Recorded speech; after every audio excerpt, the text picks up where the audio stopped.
ತಾಲೂಕಿನ ಸರ್ಕಾರಿ ಶಾಲೆಗಳಲ್ಲಿ ಕಾರ್ಯನಿರ್ವಹಿಸುತ್ತಿರುವ 19 ಮಕ್ಕಳ ಮನೆ ಕೇಂದ್ರಗಳಲ್ಲಿ ಇಂದು ಅಕ್ಷರಾಭ್ಯಾಸ ಕಾರ್ಯಕ್ರಮವು ಸಂಭ್ರಮ ಹಾಗೂ ಸಡಗರದಿಂದ ನಡೆಯಿತು. ಶಾಸಕರ ಪರಿಕಲ್ಪನೆಯಂತೆ ಅರಕಲಗೂಡು ತಾಲೂಕಿನ ವಿವಿಧ ಸರ್ಕಾರಿ ಶಾಲೆಗಳಲ್ಲಿ ಮಕ್ಕಳ ಮನೆಗಳನ್ನು ಆರಂಭಿಸಲಾಗಿದ್ದು, ಗ್ರಾಮೀಣ ಭಾಗದ ಮಕ್ಕಳಿಗೆ ಗುಣಮಟ್ಟದ ಪೂರ್ವ ಪ್ರಾಥಮಿಕ ಶಿಕ್ಷಣ ಒದಗಿಸಲಾಗುತ್ತಿದೆ.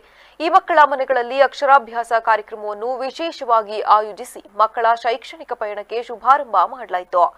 ಪುರೋಹಿತರ ಮಾರ್ಗದರ್ಶನದಲ್ಲಿ ನಡೆದ ಕಾರ್ಯಕ್ರಮದಲ್ಲಿ ಪೋಷಕರು ಮಕ್ಕಳ ಕೈ ಹಿಡಿದು ಅಕ್ಷತೆಯ ಮೇಲೆ ಹಾಗೂ ಅಕ್ಕಿ ತುಂಬಿದ ತಟ್ಟೆಯಲ್ಲಿ ಓಂ ಬರೆಸುವ ಮೂಲಕ ವಿದ್ಯಾಭ್ಯಾಸಕ್ಕೆ ಚಾಲನೆ ನೀಡಿದರು.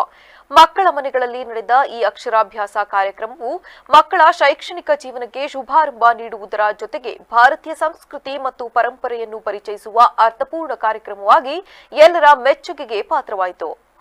ಇಲ್ಲಿ ಮಕ್ಕಳ ಮನೆ ಸ್ಟಾರ್ಟ್ ಆಗಿ ಆಲ್ರೆಡಿ 3 ವರ್ಷ ಆಯಿತು. ನಾನು ಇಲ್ಲಿ 2 ವರ್ಷದಿಂದ ಕೆಲಸ ಮಾಡ್ತಾ ಇದ್ದೀನಿ.